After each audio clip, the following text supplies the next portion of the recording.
Assalamualaikum. Hello everyone. We have some wonderful news to share with you from FreeQuranEducation. We are delighted to announce that Darul Arqam and FreeQuranEducation are joining forces to unveil that all volume of the Juz-amma art book titled The One, The Overwhelming, and The Tidings are ready to order. For those who might not be familiar, this art book is a visual expression of appreciation brought to life by 16 talented illustrators from Darul Arqam Studio about the verses from Juz-amma. We are excited to inform you that now you have the opportunity to purchase these remarkable art books. The ordering link can be found in the description below.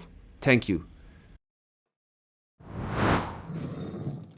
Earlier this evening, I was speaking to someone who was saying, I'm so suicidal. And I said, but why? Do you know what the reason was? Because people have more than me. Basically, that's what was being said. I have less. I don't really have a proper job. I'm struggling for years doing this and doing that. I have this constant health matter. I have what? And I said, do you know what? Don't judge based on what others have. Look at what you do have.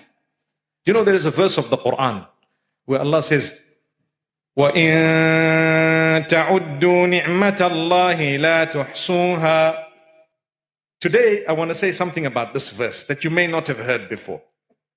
The simple meaning of it is, if you were to try and count the favors of Allah upon you, you won't be able to count them all. That's the simple meaning of the verse. Right?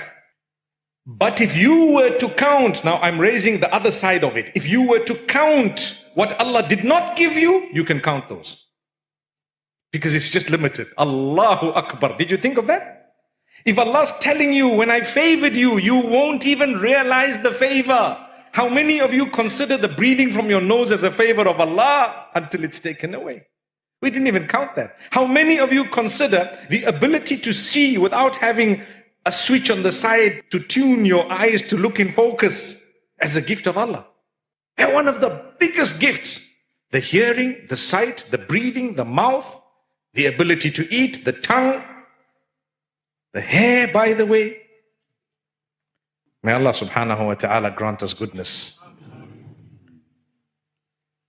All these are gifts of Allah. If you try to count the gifts of Allah, you won't manage. But if you count what Allah did not give you, you will be able to count. Why? Because there are a few things. What don't you have? I don't have this. If I ask you, brother, what don't you have? You'll tell me 5 or 10 things. That's it. Anything else? Say, no, that's about it. Look at the favors of Allah. Allah says, we've given you way beyond what we haven't given you. But man, do you know why he becomes that way in negativity? He concentrates on the 10 things Allah didn't give him or her, and he forgets about the billions of things that he's got as a favor of Allah. And I tell you something, every time you think you're going through a problem, there are people not too far from you who are going through a bigger problem, but they are probably just a little bit more easygoing than you because they have managed it and coped with it by the help of Allah. So if you turn to Allah, He will make your negativity simple for you. It becomes a positive.